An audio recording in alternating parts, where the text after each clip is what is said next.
नमस्कार, बहुत स्वागत है आपका किसान तक में। मैं हूं आपके साथ संध्या बिष्ट। बुलेटिन की शुरुआत करेंगे। खबरों में सबसे पहले बात करते हैं प्याज के दाम को लेकर। लगातार प्याज का दाम अभी भी चर्चा का विषय बना हुआ है। जब निर्यात बंदी थी तब भी और खत्म होने के बाद भी अभी भी प्याज के दाम लगातार सुर्खियां बटोर रहा है। प्याज की निर्यात बंदी खत्म होने के 4 दिन के बाद भी प्याज के थोक दाम में कोई खास वृद्धि नहीं हुई है। मंडियों किसानों को 2 से लेकर 25 रुपए किलो तक का दाम मिल रहा है। यह अलग बात है कि निर्यात बंदी खत्म होने का आदेश आते ही व्यापारियों ने उपभोक्ताओं के लिए दाम बढ़ा दिए हैं, लेकिन अब तक इस आदेश का किसानों को फायदा नहीं मिल रहा है। महाराष्ट्र एग्रीकल्चरल मार्केटिंग बोर्ड के अनुसार 7 मई को संगमनेर में किसानों को सिर्फ 2 रुपए किलो के दाम पर प्याज मिला, जिसके चलते किसान काफी ज्यादा परेशान है। और ऐसे में आपको बता दें कि किसानों की जो नाराजगी है वो साफ तौर पर देखने को मिल रही है। राज्य में किसान काफी परेशान है। आखिर निर्यात खुलने के बाद भी उन्हें ज्यादा दाम क्यों नहीं मिल रहा? किसानों का कहना है कि अगर निर्यात बंदी खुलने के बाद भी किसानों को इतना कम दाम मिलेगा तो सरकार को सोचना पड़ेगा कि उसकी पॉलिसी में कोई गड़बड़ है। निर्यात के $550 प्रति टन के न्यूनतम निर्यात मूल्य के ऊपर 40% एक्सपोर्ट ड्यूटी लगाना ठीक नहीं है। इससे प्याज एक्सपोर्ट पर्याप्त नहीं हो पाएगा। महाराष्ट्र कांदा उत्पादक संगठन के अध्यक्ष भारत दिघोल का कहना है कि ऐसा लग रहा है कि सरकार सिर्फ किसानों को मैसेज देना चाहती है, उन्हें फायदा नहीं दिलाना चाहती। इसलिए निर्यात बंदी खोलने के बाद भी कुछ ऐसी शर्तें लगाई गई हैं जिसकी वजह से दाम सही नहीं मिल रहा। निकोल का ये भी कहना है कि अगर निर्यात बंदी खुलने के बाद भी मंडियों में किसानों को अधिकतम सिर्फ 25 रुपए प्रति क्विंटल तक का ही दाम मिलेगा तो फायदा नहीं होगा। न्यूनतम दाम सबसे ज्यादा किसानों को मिलता है और राज्य के अधिकांश मंडियों में दाम 200 से लेकर 1000 रुपए प्रति क्विंटल तक मिल रहा है, जिसने किसानों की चिंता को और ज्यादा बढ़ा दिया है। महाराष्ट्र देश का सबसे बड़ा प्याज उत्पादक है और यहाँ के किसानों के आंदोलन और निर्यातकों की मेहनत की वजह से सरकार ने 4 मई को निर्यात बंदी खत्म कर दी थी। महंगाई रोकने के लिए सरकार ने 7 दिसंबर 2023 को प्याज के निर्यात पर रोक लगा दी थी, लेकिन ऐसे में अब किसानों की जो परेशानी है वो खत्म होने का नाम नहीं ले रही। ये सोचा जा रहा था कि उनको अच्छा मुनाफा होगा, लेकिन इसके इतर अलग तस्वीरें देखने को मिल रही हैं।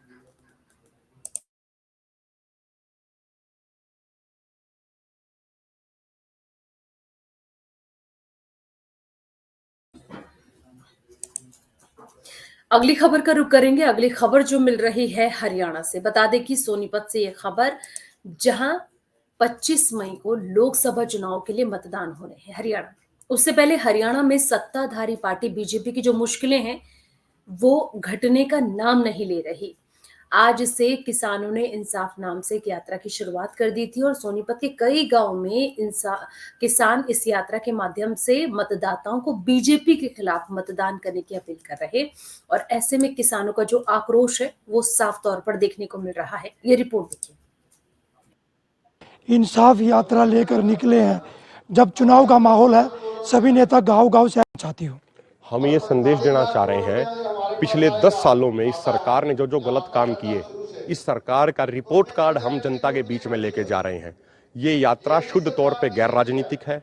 पिछले 10 सालों में किसानों के ऊपर जितना लाठीचार्ज किया गया, किसानों के ऊपर जितने झूठे मुकदमे दर्ज किए गए, किसानों के ऊपर, मजदूरों के ऊपर जितना अत्याचार किया गया, सरपंचों के ऊपर जो अत्याचार किए गए, नौजवानों के ऊपर, महिला पहलवानों के ऊपर जो अत्याचार किए गए, वो सारी बातें हम लोगों के बीच में जाके उनको याद दिला रहे हैं। लोगों को ये बता रहे हैं ये कि भाई 10 साल में इन्होंने इस तरीके से हमारे ऊपर जुल्म किए हैं। ये देखिए, जब 13 फरवरी को अब हम अपने देश की राजधानी में लाखों किसान इकट्ठे होकर दिल्ली जा रहे थे, अपने ही प्रधानमंत्री को अपने ही देश की राजधानी में जाके ये याद दिलाना चाह रहे थे कि माननीय प्रधानमंत्री जी, आपने हमारे साथ ये वादे किए थे अलग अलग समय पे, तो उस समय हमारी बातें सुनने की बजाय, हमें दिल्ली जाने देने की बजाय इस तरीके के खतरनाक हथियार, ये देखो इसको बोलते हैं इंजेक्टर मोर्टार, इसका इस्तेमाल किया जाता है कोई मजबूत गेट हो, कहीं पे आतंकवादी छुपे हों, उस गेट को तोड़ने के लिए। लेकिन अब की बार इनका इस्तेमाल किया गया, नौजवानों की छातियों पे ये मारे गए।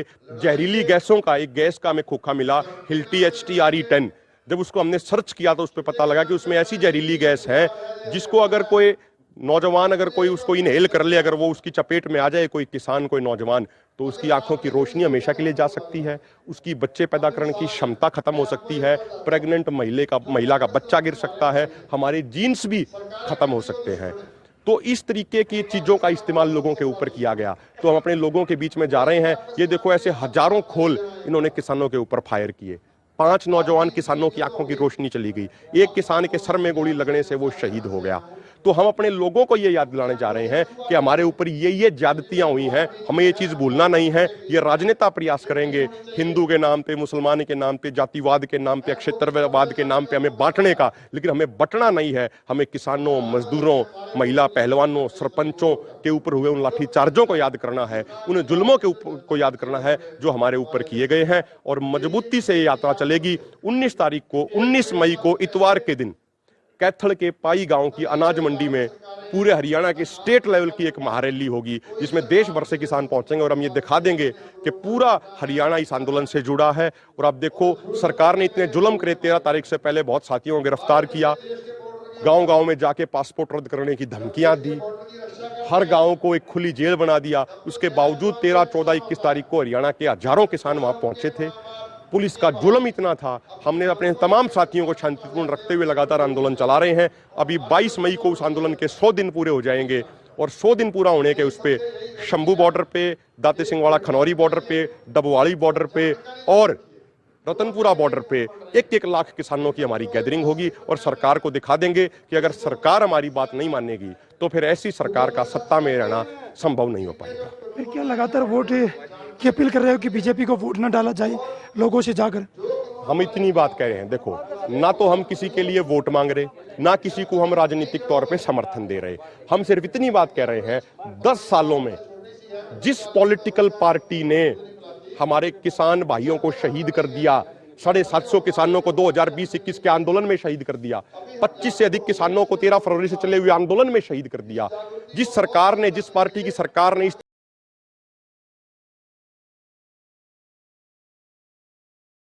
अगली खबर का रुख करते हैं। अगली खबर जो मिल रही है किसान आंदोलन से ही जुड़ी हुई। किसान आंदोलन के कारण देश की प्रीमियम ट्रेन वंदे भारत सहित शताब्दी एक्सप्रेस घंटों देरी से चल रही है।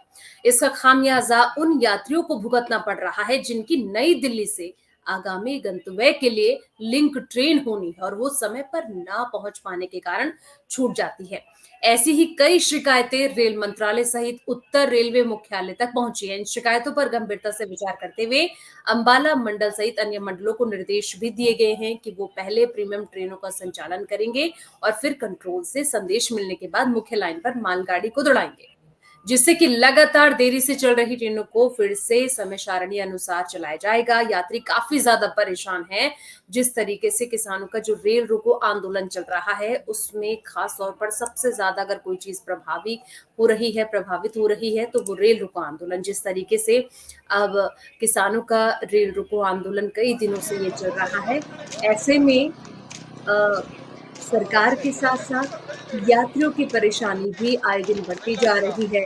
कई ट्रेनों को रद्द करना पड़ रहा, कई का रूट डाइवर्ट करना पड़ रहा, जिससे कि लोग अपने गंतव्य तक नहीं पहुंच पा रहे हैं, जो एक बड़ी समस्या उनके सामने खड़ी होती जा रही है। लेकिन अब सवाल ये है कि आखिर जो किसानों की मांग है कि जब तक उनके साथियों को रिहाई नहीं दी जाएगी तब तक ये रेल रोको आंदोलन जारी होगा। लेकिन इस ओर अब सरकार का क्या कदम उठता है कि सरकार कोई फैसला लेगी या जिस तरीके से किसानों का जो आंदोलन चल रहा है वो यूं ही जारी रहेगा। लेकिन बड़ी बात यह है कि चाहे वो पिछला आंदोलन हो या फिर ये दूसरा आंदोलन हो, सबसे ज्यादा परेशानी जो है वो आम जनता को उठानी पड़ती है, क्योंकि जब किसान बॉर्डर पर डटे हुए थे दिल्ली के, तब भी लोगों को आवागमन काफी ज्यादा प्रभावित हुआ था। लेकिन अब एक बार फिर से लोगों को इस तरीके की परेशानी का सामना उठाना पड़ा। ਤੁਸੀਂ ਆਓ ਸਾਰੇ ਬਹਿ ਜਾ ਅੱਛਾ ਬਹਿ ਜਾ ਹਾਂ ਇਹ ਵੀ ਗੱਲ ਸਿਆਣੀ ਭਲਵਾਨ ਤੂੰ ਵੀ ਆ ਜਾ ਥੱਲੇ ਹੋਏ ਬੰਦੇ ਸਾਰੇ ਬੰਦੇ ਉਹ ਤੂੰ ਵੀ ਆ ਜਾ ਮੁੰਡੇ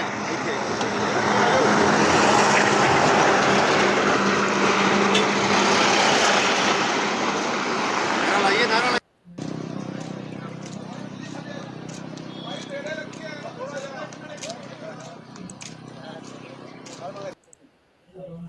किसान आंदोलन को कई दिन हो चुके हैं। किसान अभी भी लगातार हरियाणा और पंजाब के बॉर्डर्स पर डटे हुए हैं।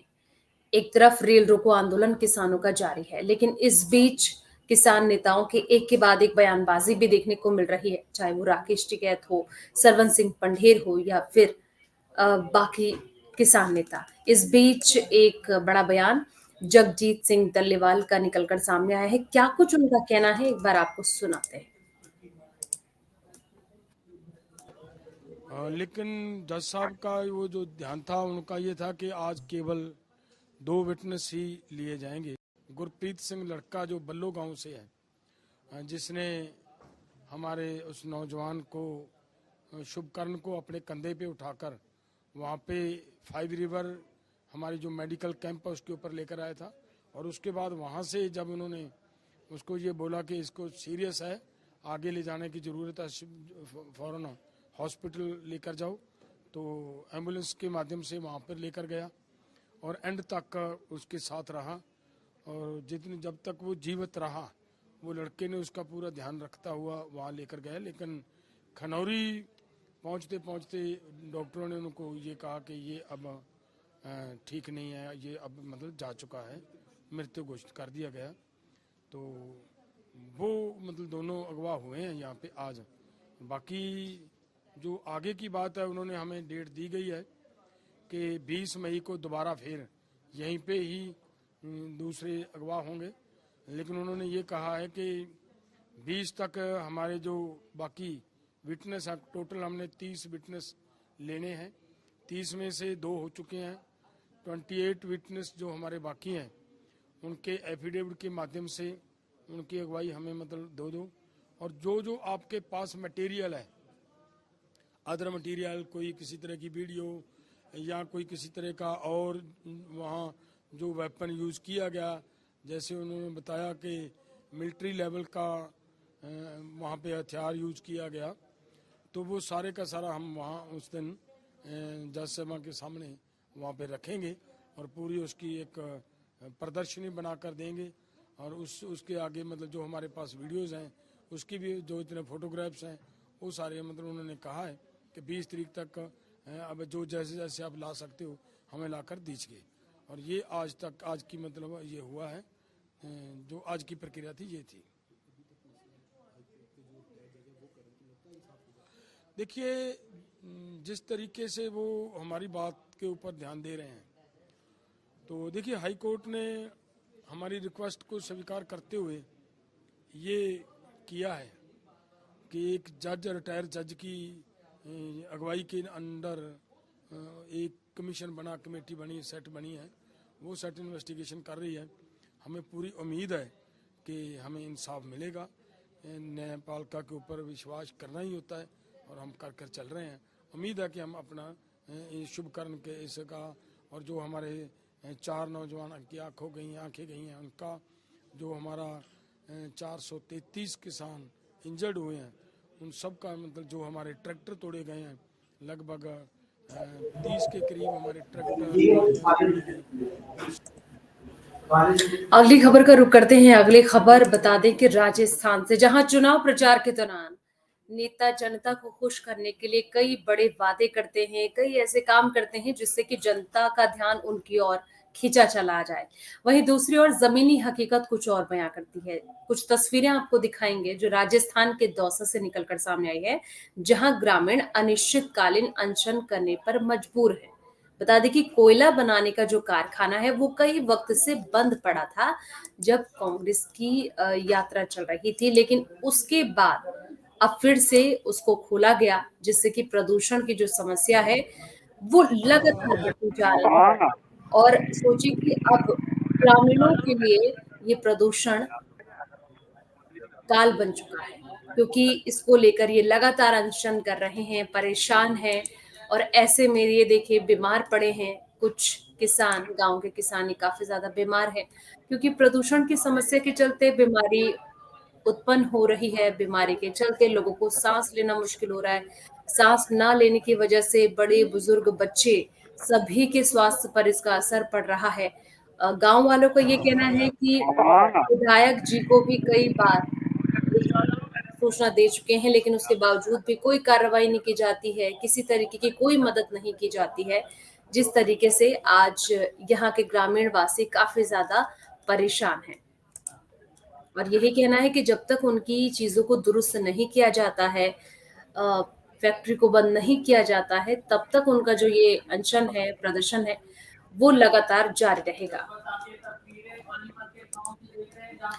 अगली खबर का रुख करेंगे। अगली खबर, जिस तरीके से किसान आंदोलन से जुड़ी कुछ खबरें हमने आपको बताई, ऐसे में देखिए रेल रोको आंदोलन लगातार जारी है और आज 21वां दिन किसानों का रेल रोको आंदोलन चल रहा है और यही कहना है कि जब तक हमारी मांग पूरी नहीं होती है, आंदोलन जारी रहेगा। हालांकि जिस तरीके की परेशानी लोगों को उठानी पड़ रही है, उस बीच किसान नेता अभिमन्यु कुहाड़ ने भी एक बड़ा बयान दिया था जब हरियाणा में किसान यात्रा की शुरुआत की गई थी। क्या कुछ कहा था उन्होंने, एक बार आपको दोबारा सुना। जिसको अगर कोई नौजवान अगर कोई उसको इनहेल कर ले, अगर वो उसकी चपेट में आ जाए, कोई किसान कोई नौजवान, तो उसकी आंखों की रोशनी हमेशा के लिए जा सकती है, उसकी बच्चे पैदा करने की क्षमता खत्म हो सकती है, प्रेग्नेंट महिला का बच्चा गिर सकता है, हमारे जीन्स भी खत्म हो सकते हैं। तो इस तरीके की चीजों का इस्तेमाल लोगों के ऊपर किया गया। तो हम अपने लोगों के बीच में जा रहे हैं। ये देखो, ऐसे हजारों खोल इन्होंने किसानों के ऊपर फायर किए। 5 नौजवान किसानों की आंखों की रोशनी चली गई। एक किसान के सर में गोली लगने से वो शहीद हो गया।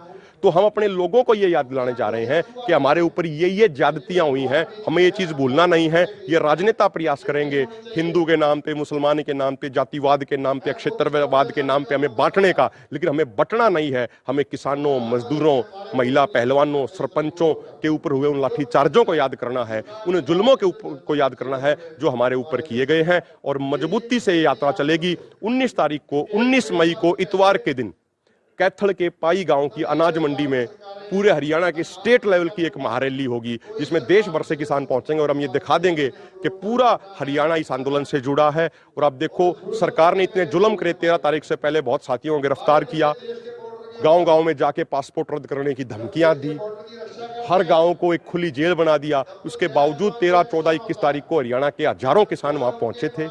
पुलिस का जुल्म इतना था, हमने अपने तमाम साथियों को शांतिपूर्ण रखते हुए लगातार आंदोलन चला रहे हैं। अभी 22 मई को उस आंदोलन के 100 दिन पूरे हो जाएंगे और 100 दिन पूरा होने के उस पे शंभू बॉर्डर पे, दाते सिंहवाड़ा खनौरी बॉर्डर पे, डबवाड़ी बॉर्डर पे और रतनपुरा बॉर्डर पे 1-1 लाख किसानों की हमारी गैदरिंग होगी और सरकार को दिखा देंगे कि अगर सरकार हमारी बात नहीं मानेगी तो फिर ऐसी सरकार का सत्ता में रहना संभव नहीं हो पाएगा। फिर क्या लगातार वोट की अपील कर रहे हो कि बीजेपी को वोट न डाला जाए लोगों से जाकर? हम इतनी बात कह रहे हैं, देखो, ना तो हम किसी के लिए वोट मांग रहे, ना किसी को हम राजनीतिक तौर पे समर्थन दे रहे। हम सिर्फ इतनी बात कह रहे हैं, 10 सालों में जिस पॉलिटिकल पार्टी ने हमारे किसान भाइयों को शहीद कर दिया, 750 किसानों को 2020-21 के आंदोलन में शहीद कर दिया, 25 से अधिक किसानों को 13 फरवरी से चले हुए आंदोलन में शहीद कर दिया, जिस सरकार ने, जिस पार्टी की सरकार ने इस तरह के खतरनाक हथियारों का हमारे ऊपर इस्तेमाल किया, हमारे ऊपर जुल्म करने में कोई कोर कसर नहीं छोड़ी, उस पार्टी की सरकार का ब्याज के समेत हिसाब किताब करना जरूरी है। हिसाब किताब तो तब होगा ना, तब किसी पार्टी को समर्थन करोगे, किसी की सरकार बनेगी। आप बीजेपी का विरोध जरूर कर रहे हो, पर फिर किसी के समर्थन में नहीं हो, फिर ऐसे कैसे काम चलेगा? देखो, किसी को समर्थन देना या किसी के लिए वोट मांगना ये हमारा काम नहीं है। मैं सीधा ये है कि आप बीजेपी को तो विरोध कर रहे हो, पर कांग्रेस को समर्थन तो दे रहे हो। अगर सत्ता से दूर करना है तो बीजेपी को करना है। देखो, हम किसी को समर्थन नहीं दे रहे। मैं तो आपके सामने एक बात कह रहा हूं, किसी को समर्थन हम कैसे दे दें? 2006 में मेरी बात पूरी होनी चाहिए। 2006 में स्वामीनाथन आयोग की रिपोर्ट आई थी। उस समय कहा गया था स्वामीनाथन आयोग की रिपोर्ट में ये इस हिसाब से एमएसपी दिया जाए। 2014 तक तो कांग्रेस की ही सरकार थी, 8 साल कांग्रेस की सरकार रही ना, उस सरकार ने उस रिपोर्ट को लागू नहीं किया। आज वो कह रहे हैं कि भाई हम सत्ता में आ गए तो हम कर देंगे। जब पिछले 8 सालों में आपने नहीं किया, अब आप कैसे कर दोगे, इसकी क्या गारंटी है?